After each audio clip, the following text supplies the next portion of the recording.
بزرگ گزرے ہیں بشر حافی رحمۃ اللہ علیہ. بشر ان کا نام تھا اور حافی اس لیے کہتے تھے کہ وہ ننگے پاؤں چلتے تھے, جوتا نہیں پہنتے تھے. ننگے پاؤں چلنے والے کو حافی کہتے ہیں.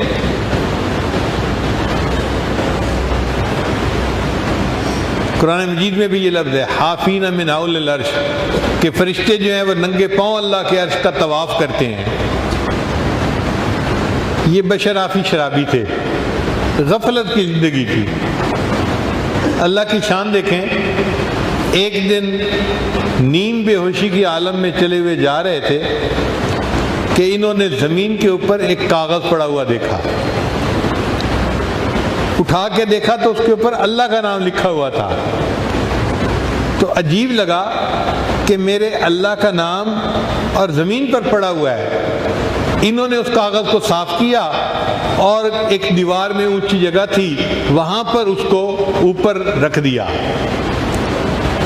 اللہ کو یہ عمل پسند آ گیا کہ میرے بندے نے میرے نام کا احترام کیا اور میرے نام کو نیچے سے اٹھا کر اوپر رکھا. یہ گھر واپس آئے, نشے میں تھے. وقت کے ایک ولی کو اللہ نے الہام فرمایا, جا کر بشر حافی کو بتا دو تم نے میرے نام کو فرش سے اٹھا کر دیوار تک جو ہے اونچا کر دیا, میں تمہارے نام کو فرش سے اٹھا کر عرش تک پہنچا دیتا.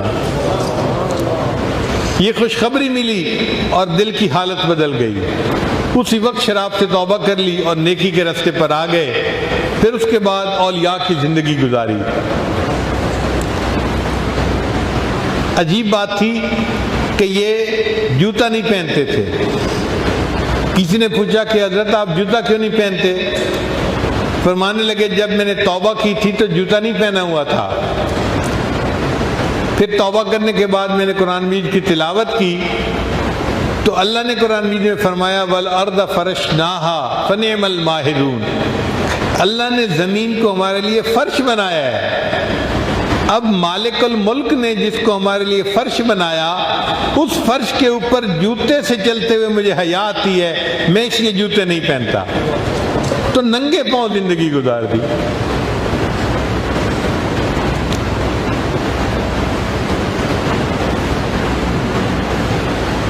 اس شہر میں ایک آدمی تھا جس کے پاس گدھا گاڑی تھی. ایک دن وہ جا رہا تھا راستے میں کہ گدھے نے راستے کے درمیان میں لید کر دی, پیشاب کر دیا. تو گدھے گاڑی والے نے رونا شروع کر دیا. لوگوں نے پوچھا بھائی رو کیوں رہے ہو؟ کہنے لگا مجھے لگتا ہے بشر حافی فوت ہو گئے. اور جب پتہ کیا تو واقعی بشر حافی فوت ہو گئے تھے. لوگوں نے پوچھا کہ تمہیں کیسے پتہ چلا؟ اس نے کہا کہ میرا گدھا راستے میں چلتا تھا, جب پیشاب کی ضرورت ہوتی تھی یہ راستے کے درمیان میں نہیں کرتا تھا, یہ سڑک کے یا راستے کے کنارے پہ ہو کے کرتا تھا. میں حیران ہوتا تھا کہ اس گدھے کی عادت کیوں ایسے بن گئی. تو میرے ذہن میں خیال آیا اللہ کا ایک بندہ ننگے پاؤں راستے میں چلتا ہے, اللہ اس کو پسند نہیں کرتے جانور راستے میں گندگی پھیلائیں. اللہ نے جانوروں کے دل میں ڈال دی تم راستے کے کنارے پہ گندگی کیا کرو, میرے بندے کے پاؤں گندگی میں ملوث نہ ہو جائیں. آج چونکہ گدھے نے راستے کے درمیان میں گندگی پھیلا دی تو میں سمجھ گیا وہ جو ننگے پاؤں چلنے والا تھا آج وہ دنیا سے رخصت ہو گیا ہے.